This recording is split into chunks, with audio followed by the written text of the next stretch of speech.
nyo bala mag-eksperyensya ka mga pinasahi nga atraksyon sa Sibalom? Ukon magpangusisa sa mga kinaiyakang Sibalom? Gusto nyo bala magtakras, magrigos, magmangha, mag-eksperyensya sa iba-ibang mga lugar sa Sibalom? Dali ka mo, lagaw ta sa Sibalom!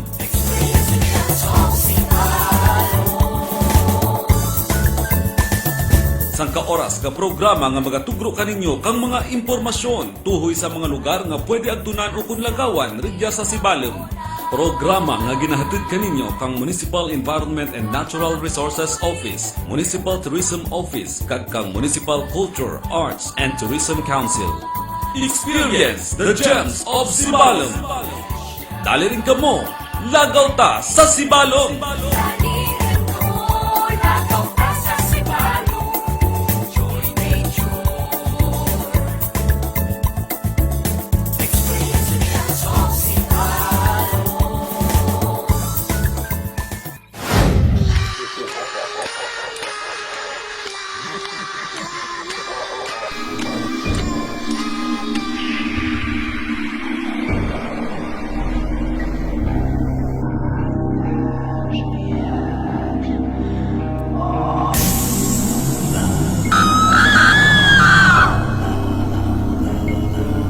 Masustansya nga hapon mga kaabyanan, ako dyan si Abyan Tan, nga maghahatid kaninyo kang Halloween Special, Ukon Kalag-Kalag 2019.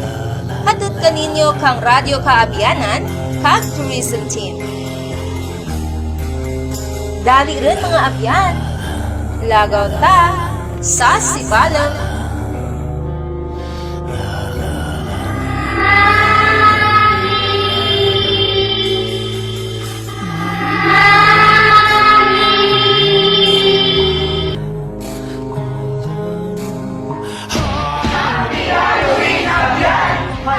Sa Radyo Kaabyanan, 88.5 FM. Abyan, ikaw ang number one.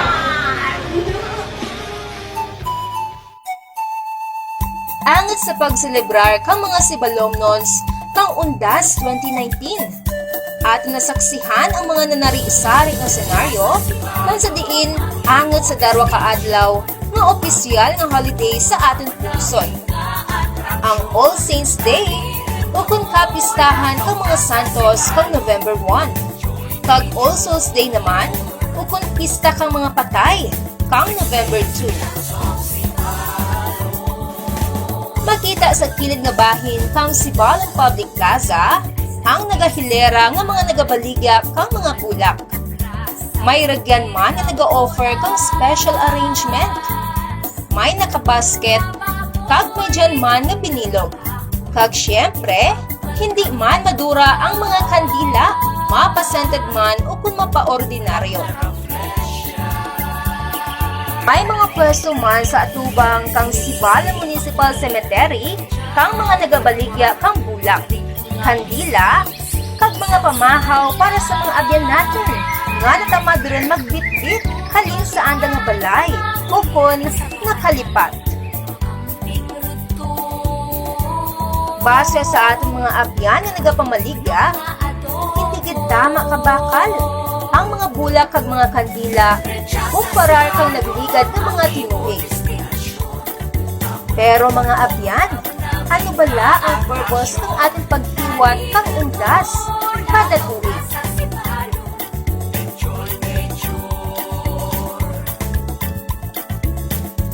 Ating pamatian ang Parochial Vicar kang Santa Rita de Casia Catholic Church, Father Froilan Bazar. Dali rin ka mo, lagaw ta sa Sibalom!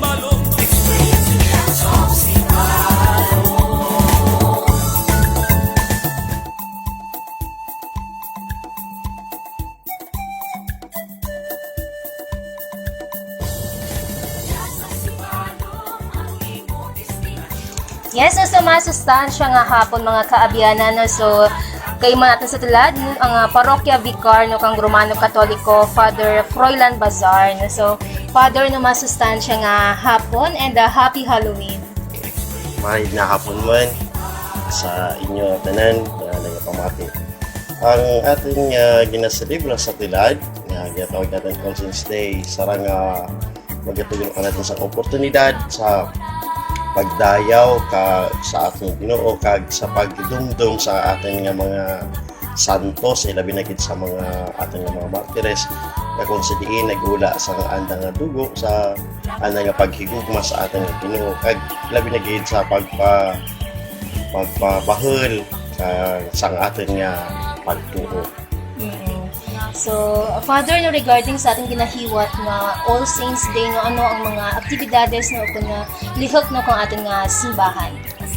Diyan sa atin sa parokya sa Santa Rita de Casia, mo diyan kita nga paghiwaton karon nga Parade of Saints nga karon nga mga alas 3 kag makatapos kariya amo ang atin nga santos nga misa para sa pagdayaw sa atin nga mga santos. So sa mga Parade of Saints Father, no, sino kaya ang mga join no, sa ating nga parade? Nagahalin rin sa mga nagakalain-lain nga mga kabataan nga nag-volunteer gani nga mag-participate ka sa atin nga pagparade sa mga santos. Daw mga bata riya nga suksukan sa mga bayo sa mga santos. So bali ang bayo nga anda kadya pasuksukon na pads na isa base no kung sa mga santos ang berigyan sa mga barangay. So kapag saan po lagi na-celebrate natin no ang All Saints Day.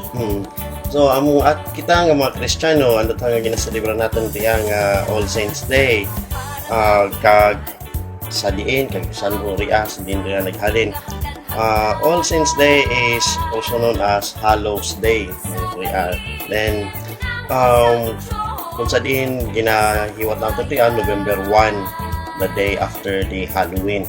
Na halin riya sa mga sa pagano nga holiday nga ginaselebrar nga ginahiwat nga ginatawag na Holiday of Samhain nga ginasundan riya sa ginatawag nga ginaselebrar sa Mexican celebration na a Day of the Dead. So, another Christian holiday nga ginatawag natin kaya nga All Souls Day. Kat sa Eastern Orthodox sa simbahan, All Saints Day ginaobserba riya on the first Sunday after Pentecost. Okay. Now, ano tawag kita nga mga Kristiyano ga celebrate riya? All Saints Day has been a Christian tradition since the 4th century AD. Small amnaria. But it wasn't until 609 AD na si Pope Boniface the fourth decided to remember all martyrs. So ginbutang tana sa the first day of November. Now, originally the feast of all holy martyrs was then known celebrated May 13. Then, on the year 837 AD, Pope Gregory V extended the holiday to remember All Saints and changed its name to Feast of All Saints and changed the date to November 1. So, it was Pope Gregory IV. Now, it was the date chosen to replace the end of the harvest time. Kung kita natin last I think 2-3 weeks ago, we celebrated the Harvest Festival dyan sa ating nga parokya. Then, after kariya, sa ating nga tradisyon, the All Saints Day is the holiday to honor those who have passed on to the kingdom of heaven. Amoriya, kay hindi man lamang riya ang mga santos na they are known, gina-recognize by isang simbahan. There are so many people, puro ga tao kariya nga naging santos o nakabalaan na hindi nakilala sa simbahan pala. In their own simple way, they become part and become saints. They go to heaven. So, amo riya ang ginatutuan natin sa ano to. Then, si Pope John Paul II stressed the importance of All Saints Day in 2003 sa anang letter na we celebrate the solemnity of All Saints. This invites us to turn out gaze to the immense multitude of those who have already reached the blessed land and points us to the path that will lead us to that destination. Daw bala, it is an encouragement para kanaton nga mga Kristiyano nga maghandom nga kita man makapaadto man sa ginadtunananda diyang mga santos na riya. So it serves as an inspiration to us to long for and to hope for to this everlasting life nga ginsaad kanaton sa ating Ginoo. So, muro no ang main purpose no kang pag-celebrate natin kang All Saints Day. No? So, pas no angat naman no sa ating pag-celebrar no sa Rumaan nga All Souls Day o kung pista kang mga patay no ano ang lihok o kung aktibidades no kang ating simbahan. Sa Roman naman, ang paghahiwatan sa ating simbahan ang All Souls Day, fiesta minatay. Ang paghihiwatan naman may mga misa dyan sa sa patio. So may misa dyan sa atin nga sa public cemetery, municipal public cemetery. Kag may misa man kita dito sa atin nga dito sa Pisanan Cemetery. Kag sadya sa atin nga ang daan nga patio dyan sa may Kubay Sermon, ang patio pader bala. So it was an old cemetery closed before. Karon ginatingwa natin nga mabuksan liwat kay ang dati rin ang cemetery mo. So we need to revere all these people na nakalugong diya. So may misa man kita ng paghihiwaton diyan. So ang patio pader nga dya pads nga makita sa may Kubay Sermon amo dya ang Spanish era cemetery. Sa old cemetery. So sa may barangay Iganya, pas may misa makita rin nga paghihiwatan. Dito rin mo sa parokya sang Iganya, sanda naman ang may dito. Pero I think as I have known, ang misa nanda kadyang na one.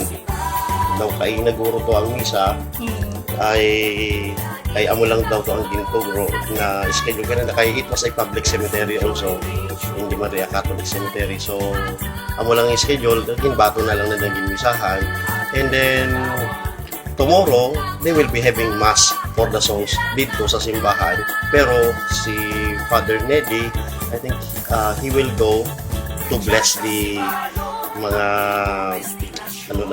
mga puntod, ang mga ginlibgan. As para sa ino. Okay na, so Father na bilang Sara sa nagkakabuhi rin sa kalibutan, ano bala ang pwede natin ihalad o kunhimo ano sa ating mga pinalangga nga nagkaliwan? Okay. Sa atin nga mga pinalangga nga nagkaliwan, ang atin nga pwedeng ihalad una sa tanan ang atin nga pagpangamuyo para kanila, para sa kaluwasan, kapahuwayan sa nga kalag. Kag ang atin nga padayon nga pagdumdum kananda nga kung saan nagapabatag riyas ang atin nga pagkilala kag pagturo sa pagpalangga natin kananda. Nga hindi natin pinalipatan, pero amuri ang kinahanglan kay ang balkaninanda. These people who die, they can do nothing but to wait for the mercy of God. So kita mabulig kananda sa pagpangamuyo, sa pagpangayo sa Ginoo, sang bulig nga kaluuyan sanda. Kung may dyan man nga mga sala na nahimo. Okay na, so ano bala pas no ang simbolo no kapag sindi kang kandila no kada nagpista minatay. Okay, ang pagsindi sang ang kandila nagrepresenta riya sang kasanag ng kapawa ni Kristo. So pag nagkasindi kita, pangamuyuan natin, daw ginaimbitaran natin na sa ating pagpangamuyo, ginaimbitaran natin si Kristo na magsanag sa among kariya. Nga ang ating nga pagpangamuyo, batunon sa Ginoo. So mura no ang pagsindi natin ng kandila. Pero hindi man rin nagkakahulugan na magsindi lang kita. Pero ang namin kariya, as we light up the candle, we pray. Okay na, so Father, pwede bala ikaw na makatugro kang mensahe na sa atong mga abyan na nagapamatik sa lugar? Okay. Sa atin, mga kauturan, ang kinahanglan natin, dumduman ang atin mga kauturan nga nagkaliwan pen kag buligan sanda sa ating pagpangamuyo kag pag-ampo sa Ginoo para sa kapahuwayan sang anda nga kalag.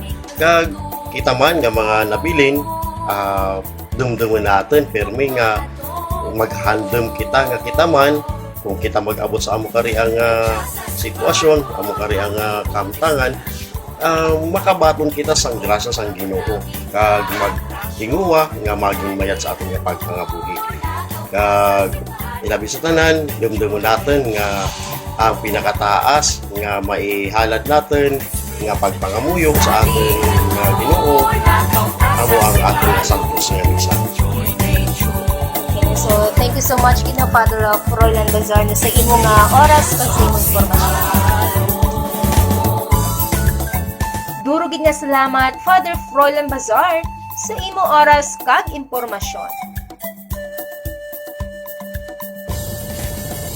Kang nagligan nga Oktubre 31, 2019, nasaksihan kang aton mga abyan nga nagtambong ang sangkakahiwatan nga karadlukan nga gintigayon kang IFI Sibalom. Jagin hiwat sa Sibalom Public Plaza. Ang bagat 2019. Jagin natambungan kang mga partisipante nga nagasuksok o kung nagaportray kang karadlukan nga itsura. Paagi sa mga prosthetics, makeup, props kag costumes. Diyan naging masadya man tungod sa may wet and wild party pagkatapos.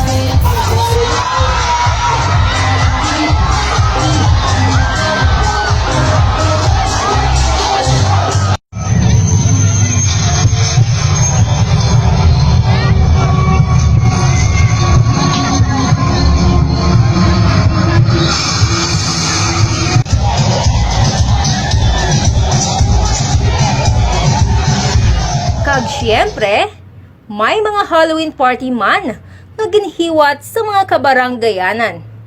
Isa ra rin ang barangay Igdalakit na gintigayon kang anda mga barangay officials kag SK chairman.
Supernatural beings sa aton palibot. Sara sa mga ginakahadlakan, ilabi na gid kon gabii kag madulom ang palibot. May ragyan nga nagapati, tungod ana nasaksihan o kung na-eksperyensyahan mismo. Pero para sa iba naman, diya mga haka-haka lang kag mga istorya nga pampahadlok sa mga kabataan. Ikaw abyan, ano ang imo ginapatihan? Ang eskwelahan, sangka lugar, kung sa diin kita nag-aaram, kag makamaan kang nanari-sari nga mga bagay kag impormasyon. Pero, mapati bala ikaw abyan, kung diya sa raman kung sa diin maka-eksperyensya kita kang karadlukan? Sa tulad, aton pamatian ang sangka testimonya nga base mismo sa sangka real life experience.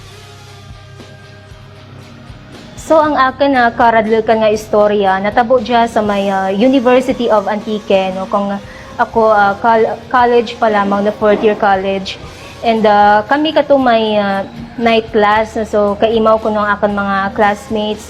So, bali tatlo kami kabilog, nagplano kami or nag-desisyon nga mag-CR na sa may idalom sa may common nga CR no kang University of Antique. Kay that time ang classroom mo ginsila namon is close ang anang CR no, so wala kami ti choice kundi mag CR na sa may idalam sa may common. So pag abot naman rigto no, timing gid nga mahipos no ang early lang ang CR. So wala ti taho, so kami lang tatlo no. So nag-decide no ang akan kadya nga imaw nga sara nga magsulod no sa first cubicle no, kay bali anom jung karian ang cubicle. So ako naman isa nag-CR ako no sa may sa ikatlong nga cubicle no. So hana ko nga ibuksan ang gawang no kang cubicle is may nagapungko nga sangka babahi. So ang diya nga babahi nagaduko and ang anak ka diya nga buhok is nasa tubang. And hindi ko makita ana nga itsura no, pero ang anak ka diya nga uniform is parehas man kang uniform nga ginasuksok ko. So that time is nag-sorry ako no kay gulpi ko nabuksan ang gawang. Kagura man ako kamaan nga diyan galitanan nagapungko or nagapangihi siguro no. Pero that time duwa-duwa man kami or natingala kami andet nga wala bala ti may nag-react or wala ti reaction no ang ranga babahi. So ang imaw ko nga sara nga nagalantaw sa SPU, ginbantayan namon no kung base may footsteps sa may salog o kung may mga haron kami nga makita. So wala man no. So ginhalat namon ang sang kaimaw namon nga naga-CR no sa may first cubicle. And after naka-CR no munuhan namon kung pwede na i-check ang cubicle no sa ikatlo sa third cubicle no, pero pag check na wala matitaho kagin check na ang tanan nga cubicle no dito sa CR. So far wala gid natin nakita nga babahi no. So amuron to that time nga nagpanic kami tanan kay syempre na-realize namon nga siguro may babahi gid man nga nakita ako rito nga nagapangihi no, pero siguro kalag lang to kung saan ka estudyante man. So nagdalagan kami pabalik sa may classroom and nakalbaan no, sa amon nakita na saksihan and ginistorya naman sa amon nga maestra, and that time is naga-lecture rin sa amon mga classmates. So amon mga classmates nakalbaan pati man si ma'am no. So nagin pa daw ang klase kagin pauli na kami temprano. Pero kami nga tatlo nga ginpakitaan no kanto nga babahi, nagbalik kami sa CR and kumbaga nagpangay kami kung sorry, ginistorya naman kung ano bala ang problema kag kung pwede no hindi na lang kami pagipakulbaan liwat. So amo to no akon nga na experience sa may CR no nga komunigan sa may kilid ka nga quadrangle sa University of Antique na, pero sa tulad 2019 no, so may dyan rin ta nakarang nga bag-o nga CR. Pero ang daan karan nga CR nga kauna kung sa diin ako naka-experience kang sang kakaradlikan nga experience is dyan sa gihapon. Ang University of Antique main campus sara sa aton ikinaiya kag nangin saksiman sa pag-ugwad kang mga ginagyan nga mga pagbago kang aton banwa. Gani, anuman nga istorya nga karadlukan ang aton masaksihan o kung ma-eksperyensya. Hindi dapat ya mangin rason kang aton pagsuko sa aton edukasyon. Sa aton pagbiyahe, hindi gid malikawan nga kita may maagyan nga nagadinaragkulan nga mga kahoy. Kung sa diin, hambal kang aton mga kamalaman, balay kang mga engkanto. So mayad nga adlaw sa tanan no.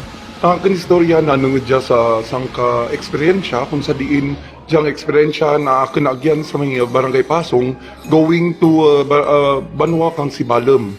Kung sa diin diyang alikuan kilala kauna kang aton mga kamalaman nga baragatan o kung ang ginatawag nga may gagwa nga mga lungon, may nagapanaw nga kandila, may mga pispis nga ragkel, kag may nagahapay nga mga kawayan, kag amuman ang mga kalayo nga nagatumbo-tumbo kun oras halin alas 11 hasta mag-alauna kasanagan. Kag amon dyan eksperyensyahan katong Nobyembre 1, 2003, kung sa diin kami nagalin sa may Banwa kang Sibalem, kang nag-attend kami kang ginatawag nga programa nga bagat-bagat kang anak kang IFI. Imaw kang akin mga pakaisa, samtang gapanaw kami padulhog sa Barangay Pasong, kami ginpabatsyag kang kawayan nga dalwa ka puno nga naghapay nga wara man ti ginagatapas. Amuman, may isang kapispis nga nag-agi sa amon atubangan kun sa diin diya nga pispis, gulpi lang ng makpak ang anang nga pakpak, kagulpi lang nagtuyib-tuyib sa mantubangan, ka magturot kang sakit. Kag amuman dyan, sa unahan, samtang kaming kapanaw, abay amon pagpangamuyo, may naglabay nga lungon, kung sa diin diya nga lungon, may darwa ka kandila nga nagasablag.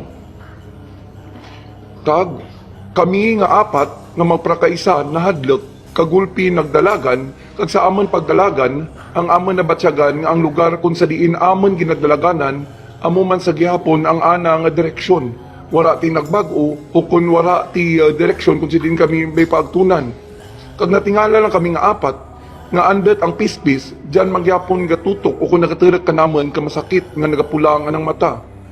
Kag nadura atong lungon nga may darwa kang kandila nga nagasablab. Kag pila ka minutos, amuman pagtumbo-tumbo kang darwa kang kalayo, ridyan sa likuan narapit sa akasya nga puno kang kahoy, dyan sa may barangay Pasong. Kag gulpi lang nagbalik ang kawayan nga naghapay magtindag. Kag kami nga apat nagralagan paagto sa direksyon kang Barangay Pasong going to Barangay Katmon, pabalik sa banwa kang Sibalom. Diyang eksperyensya kung sa diin bakat dya sugid-sugid kang aton kamalaman kauna, kundi dya aman na eksperyensyahan na apat rito sa may Barangay Pasong kung sa diin dya maamtang sa likuan nga may puno kang akasya. Ang diyang eksperyensya, sang ka-reminder man para ka natin. Ilabi na gid sa mga nagabiyahe, kung gabii. Dapat magtugrugid anay kang respeto, ukon pagpanabi-tabi paagi sa pagserbato kang inyong mga sarakyan. Hindi lang sa mga eskwelahan, dalanon, abandonado nga mga daan nga balay o kung establishmento, masaksihan ang diya nga mga elemento tungod para sa mga nagapati. Sanda kadya, nasa palibot lang. Kalabanan amo ang nangin biktima kang pag-abuso, pagsakit, mga aksidente, kag tereble nga mga inagyan na nagresulta kang pagkadura kang andang kabuhi. Kon sa diin, wara natubruan kang hustisya. Ating gidhaladan kang pangamuyo ang diya nga mga kalag para sa andang kahilwayan. Kaimaw kang pagsindi kang kandila.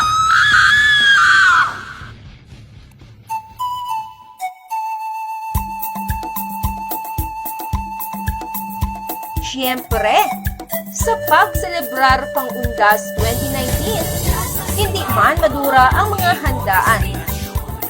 Ang kalabanan nga lokal kakanin na makita sa lamesa. Kag ginapreparar amo ang mga suman, balansyana, ibos kag kalamayhati. Para naman sa atong mga abyan nga natamad ron mag-famous, may dyan man na made to order, ukon mga nakaputos ron nga pwede mabakal sa aton Sibalom Public Market. Diyasaran naman ka sideline ng ating mga abyan nga may abilidad sa pagraha. Hasta sa tulad, ating man gina-practice sa gihapon ang pagpanguyang. Ilabi na gid sa mga Katoliko, kag aglipayan. Amo diya ang pagbutang kag gamay nga porsyon kag handa sa altar ukon sa sangkalugar para sa mga kalag. Ang senaryo naman sa ating Sibalom Public Market. Hindi kita makaduro ang mga tao nagbisita kumparar kang nagligad ng mga tinuig. Pero sa giyapon, mahilway kag wara man ti mga problema kag mga aksidente nga ating ginapasalamatan. Sa liwan, halin sa Radyo Kaabyanan kag Tourism Team. Ako dya si Abyan Tan para sa Halloween Special 2019. Durugit nga salamat sa atong mga abyan na nagapamati sa andang mga radyo. Kag naga-streaming live via Facebook page kang Radyo Kaabyanan 88.5 FM. Dali rin abyan, lagaw ta sa Sibalom. para sa Halloween Special 2019.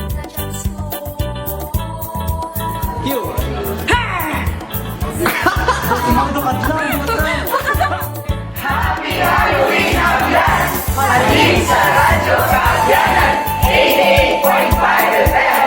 Abyan, ikaw ang number 1. Inyo nabatian ang isara sa mga pwede lagawan sa Banwakang Sibalem. Hatid kaninyo kang Nutreskwela Radyo Kaabyanan paagi sa Municipal Environment and Natural Resources Office, Municipal Tourism Office, kag kang Municipal Culture, Arts and Tourism Council. Kita ay kita kada Domingo sa among nga oras para sa Lagaw Ta sa Sibalem. Experience the gems of Sibalem.